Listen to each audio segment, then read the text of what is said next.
اعوذ باللہ من الشیطان الرجیم بسم اللہ الرحمن الرحیم وَلِلَّهِ يَسْجُدُ مَن فِي السَّمَاوَاتِ وَالْأَرْضِ طَوْعًا وَكَرْهًا وَظِلَالُهُم بِالْغُدُوِّ وَالْآصَالِ قُلْ مَن رَّبُّ السَّمَاوَاتِ وَالْأَرْضِ قُلِ اللَّهُ قُلْ أَفَاتَّخَذْتُم مِّن دُونِهِ أَوْلِيَاءَ لَا يَمْلِكُونَ لِأَنفُسِهِمْ نَفْعًا وَلَا ضَرًّا قُلْ هَلْ يَسْتَوِي الْأَعْمَى وَالْبَصِيرُ أَمْ هَلْ تَسْتَوِي الظُّلُمَاتُ وَالنُّورُ أَمْ جَعَلُوا لِلَّهِ شُرَكَاءَ خَلَقُوا كَخَلْقِهِ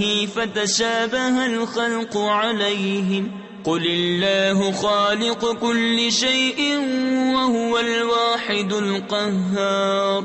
اور اللہ ہی کو سجدہ کرتے ہیں جتنے آسمانوں اور زمین میں ہیں، خوشی سے خواہ مجبوری سے، اور ان کی پرچھائیاں ہر صبح و شام۔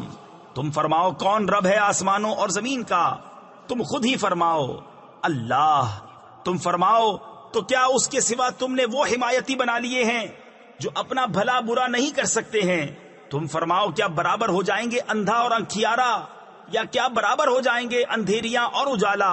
کیا اللہ کے لیے ایسے شریک ٹھہرائے ہیں جنہوں نے اللہ کی طرح کچھ بنایا تو انہیں ان کا اور اس کا بنانا ایک سا معلوم ہوا؟